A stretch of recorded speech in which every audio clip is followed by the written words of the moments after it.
रक्षाबंधन की कहानी।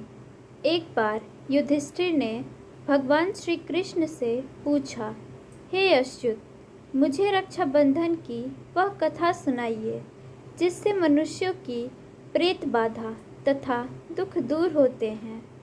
भगवान श्री कृष्ण ने कहा, हे पांडव श्रेष्ठ, एक बार दैत्यों तथा सुरों में युद्ध छिड़ गया और वह युद्ध लगातार 12 वर्षों तक चलता रहा। असुरों ने देवताओं को पराजित करके उनके प्रतिनिधि इंद्र को भी पराजित कर दिया।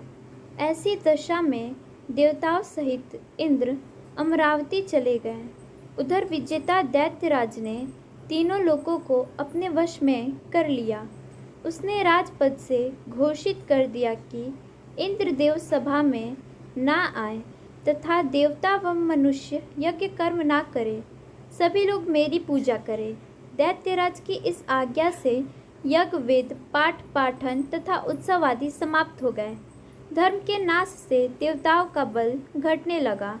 यह देख इंद्र अपने गुरु बृहस्पति के पास गए तथा उनके चरणों में गिरकर निवेदन करने लगे, हे गुरुवर, ऐसी दशा में परिस्थितियां कहती हैं कि मुझे यही प्राण देने होंगे।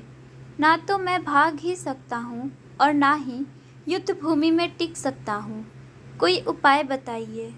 बृहस्पति ने इंद्र की वेदना सुनकर उससे रक्षा विधान करने को कहा। श्रावण पूर्णिमा को प्रातःकाल निम्न मंत्र से रक्षा विधान संपन्न किया गया।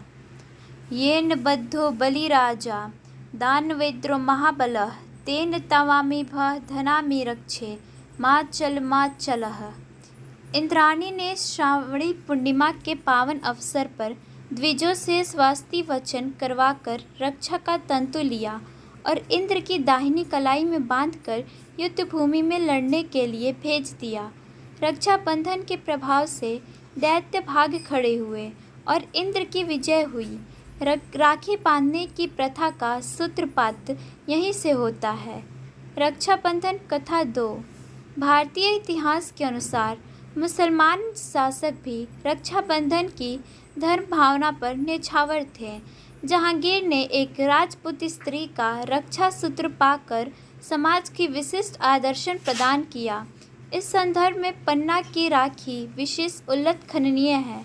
एक बार राजस्थान की 2 रियासतों में गंभीर कलह चल रहा था। एक रियासत पर मुगलों ने आक्रमण कर दिया। अवसर पाकर दूसरी रियासत वाले राजपूत मुगलों के साथ देने के लिए सैन्य सजाग कर रहे थे, पर इन्हें भी मुगलों के घरों में थे। उसने दूसरी रियासत के शासक को, जो मुगलों के सहायतार्थ जा रहा था, राखी भेजी। राखी पाते ही उसने उल्टा मुगलों पर आक्रमण कर दिया। मुगल पराजित हुए। इस तरह रक्षाबंधन के कच्चे धागों ने दोनों रियासतों के शासकों को पक्की मैत्री के सूत्र में बांध दिया। कृष्ण द्रौपदी कथा। एक बार भगवान श्री कृष्ण के हाथ में चोट लग गई थी तथा खून की धार बह निकली। यह सब द्रौपदी से देखा नहीं गया और उसने तत्काल अपनी साड़ी का पल्लू फाड़कर श्री कृष्ण के हाथ में बांध दिया। फलस्वरूप खून बहना बंद हो गया। कुछ समय पश्चात जब दुशासन ने द्रौपदी की चीरहरण किया, तब श्री कृष्ण ने चीर बढ़ाकर इस बंधन का उपकार चुकाया। यह प्रसंग भी रक्षाबंधन की महत्ता प्रतिपादित करता है।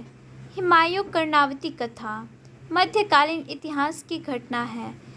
चित्तौड़ की हिंदू रानी कर्णावती ने दिल्ली के मुगल बादशाह हुमायूं को अपना भाई मानकर उनके पास राखी भेजी थी। हुमायूं ने रानी कर्णावती की राखी स्वीकार की और समय आने पर रानी के सम्मान की रक्षा के लिए गुजरात के बादशाह से युद्ध किया। राधे राधे, धन्यवाद।